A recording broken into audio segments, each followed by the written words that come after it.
Rama on his first mission. One day, while Dasharatha was holding his royal court, his god announced the arrival of the great sage Brahmarshi Vishwamitra.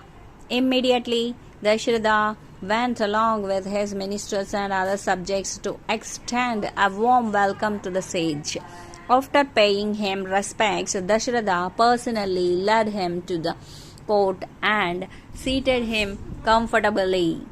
Bowing to the sage again, King Dasharatha said, "O Brahmarshi, Ayodhya is overwhelmed by your arrival. Please tell me what service I can be of to you."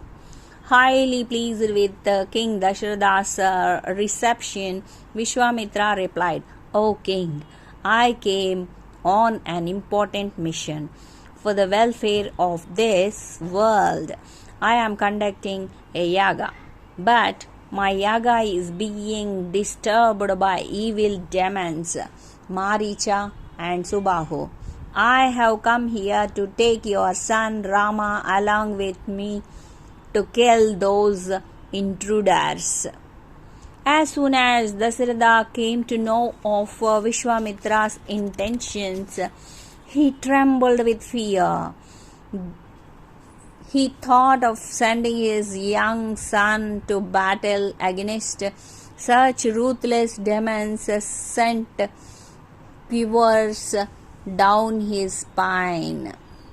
Struggling to reply to the sage, Dasharatha slowly said, "Brahmarshi, my son Rama is not even 16 years old. How could a small kid like him battle such demons? Please spare him from this difficult task.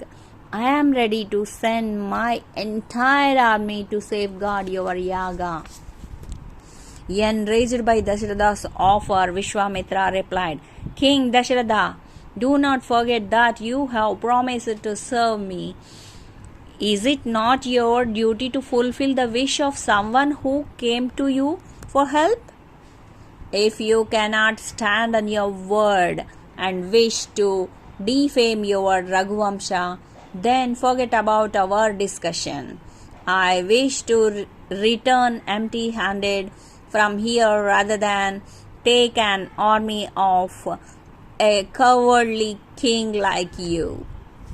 As Vishwamitra's anger reached its peak, Dasharatha stood there unable to take a decision.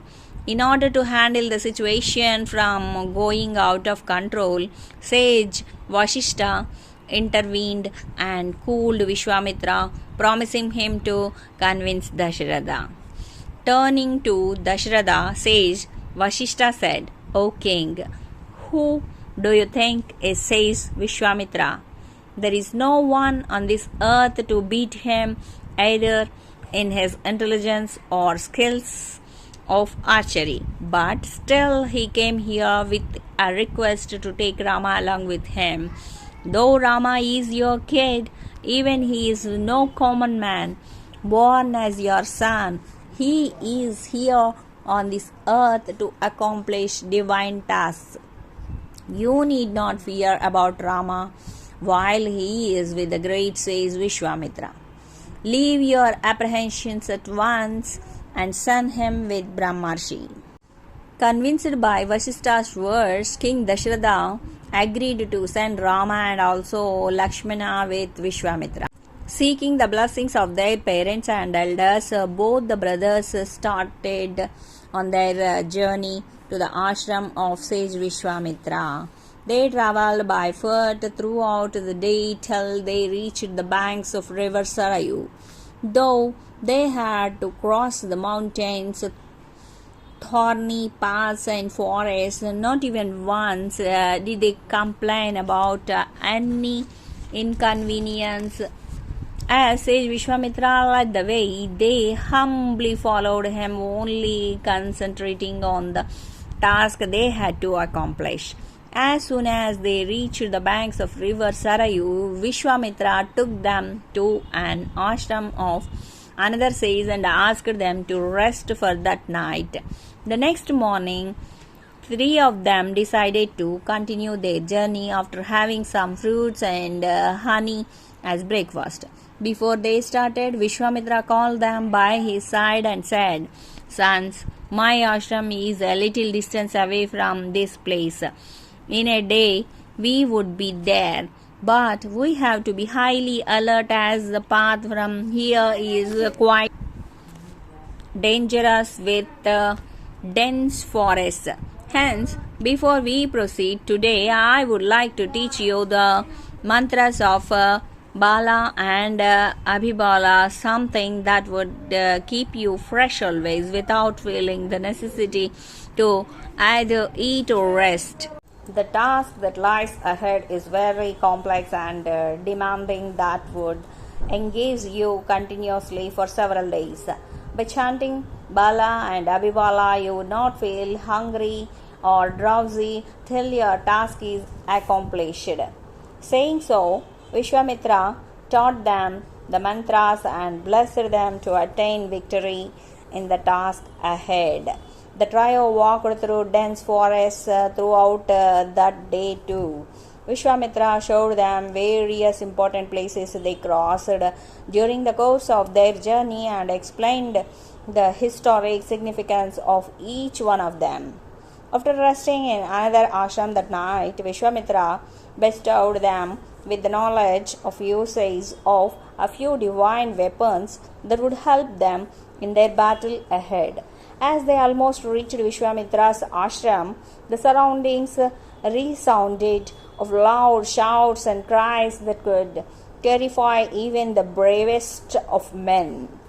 As both the brothers looked around to check where those cries came from, Vishwamitra explained, "Rama, those are the cries of the demon named Tataki. She is the cause of all trouble. I order you to kill her at once." Hearing sage with Vishwamitra's order, Rama fell into deep thought. He was apprehensive if it was just to use a weapon against a woman. As he voiced out his apprehensions, Vishwamitra said, "Dear son, you have undertaken the task of protecting the cause of the yaga which is being conducted for the welfare of the world. Everything is just when it is done for a good cause. Do not hesitate further. Kill her at once in order to free many innocent lives from the deadly demon." As soon as Vishwamitra clarified his doubts, Rama bowed to him in acceptance and keenly observed the direction from which her voice came. Taking out his bow and arrows, Rama shot an arrow in the direction of the voice. Within a few seconds, his arrow pierced through the heart of Tataki, killing her instantaneously. Crying aloud with a loud crashing sound, Tataki fell to the ground dead. Extremely pleased by Rama's bravery and skills, Vishwamitra blessed him wholeheartedly. The triumphant team walked to the sage's ashram without delaying further. Soon after they reached the ashram, sage Vishwamitra made arrangements for his yaga.